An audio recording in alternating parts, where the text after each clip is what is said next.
First speaker is going to be Bernard Haykel, who is a professor of Near Eastern Studies at Princeton University, where he directs the Institute for Transregional Study of the Contemporary Middle East and the program in Near East Studies.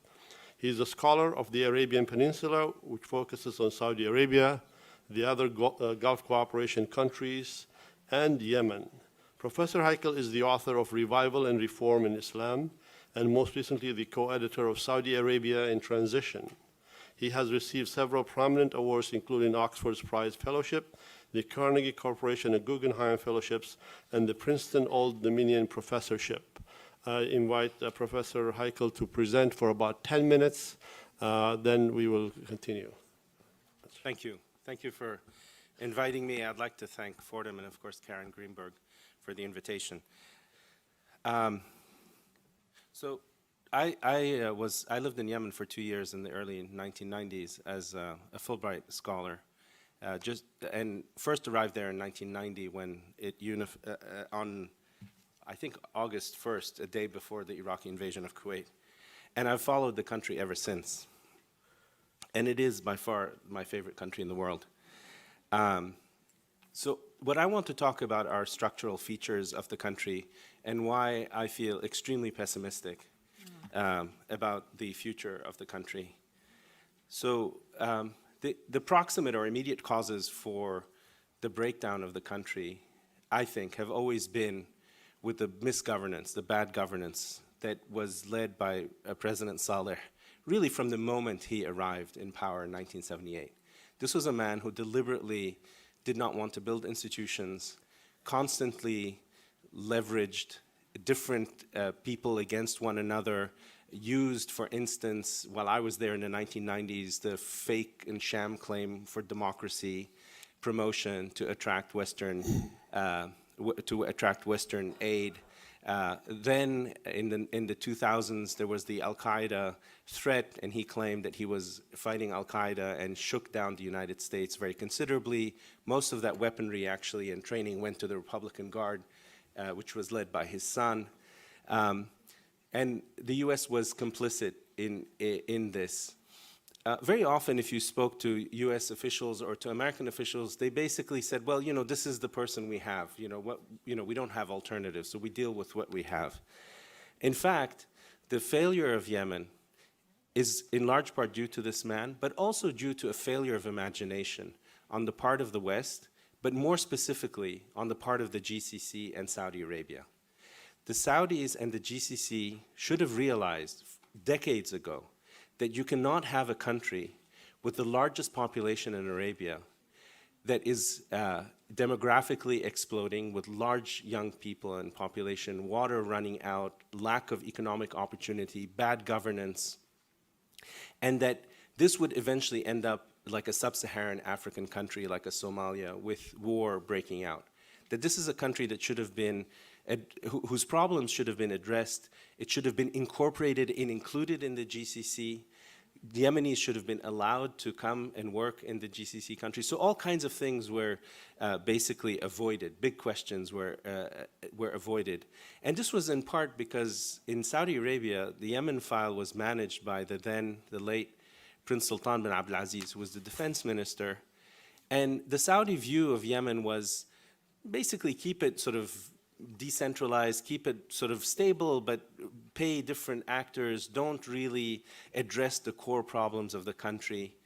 And then what happened was that Prince Sultan in the 2000s got quite ill, and he abandoned that file. And after the 2000 agreement with the Saudis on the border, a lot of the Saudi money to the different elements in Yemen dried up. So the country started kind of falling apart in a way, in part because of the loss of Saudi patronage beginning in the 2000s. So let's talk, let me move on to the Houthis and to the reason of my pessimism, or as they like to call themselves, Ansarullah. The Houthis belong to a group of people in Yemen called the Sada, or the Sayyids. These are people who claim to be descendants of the Prophet. They have a history of rule. They're kind of a caste in Yemeni society, a very small proportion of the population, but a very kind of honorable and extremely important intellectual and political movement in the history of Islam. Their first imam who came to Yemen, their leader, a man called Al-Hadi al-Haqi ibn al-Hussein, who died in the year 911, 298 of the Hijrah, ruled over parts of North Yemen around Sa'da, and there's a continuous history of rule of Zaydi imams until 1962. So this is a community that has a deep sense of rule, of dynastic and rule in the country. And then in 1962, they get toppled by a Republican regime that turns on them, turns on their history, turns on their heritage, and starts vilifying them, starts basically saying that these are people who are reactionaries, they were feudal, they were racist, because the Sayyids are northern Arabs and most Yemenis are of southern Arab extraction.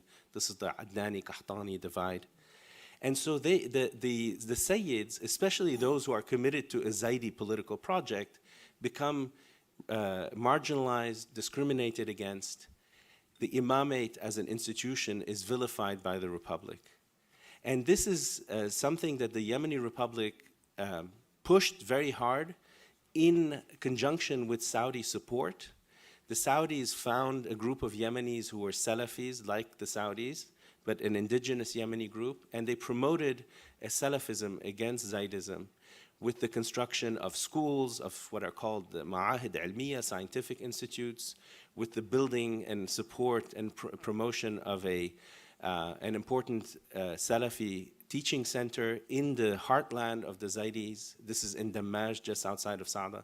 Essentially, the Zaydis felt discriminated against, and rightly so. Then what happened was that Ali Abdullah Saleh in the 2000s decided that this group, which was by now led by one family of Sayyids, the Houthis, he started promoting that these people were against Saudi Arabia, that they were allies of Iran, that he needed Saudi support against them, and proceeded to fight them in 6 wars throughout the 2000s that brutalized and depopulated large areas of northern Yemen, around Sa'da and Marran, Razih, those areas along the Saudi border. These wars radicalized the Houthis and made them, in fact, get closer to Iran. There had already been connections with Iran through Hezbollah in Lebanon, but they got much closer as a result of these wars. And what I see with the Houthis today is that they have developed a new political ideology, which is not connected to the imamate. They never talk about the imamate, because this is an institution that is no longer, that has no appeal amongst the majority of Yemenis. But they have developed their own ideology, which is a kind of form of anti-imperialist, third worldist, anti-Israel, anti-Jewish, Iranian revolutionary inflected ideology that in fact allows the Sayyids to come back to power. They have now, the Houthis, through this ideology of anti-imperialism and Islamic world revolution, are able to rule without appealing to the imamate. And now that they have tasted power, and they have tasted power through this ideology, they will never give it up, never.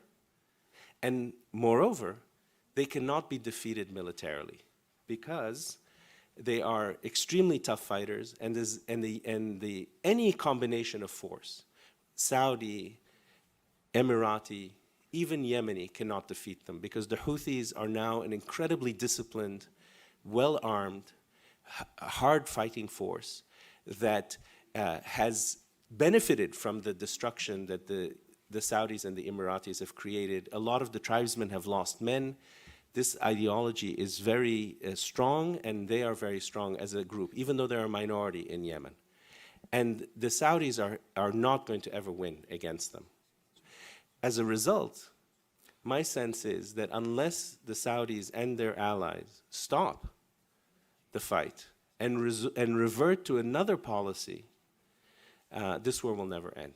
And the Saudis, I can talk to you if you want in the question and answer period as to how they see this, conflict.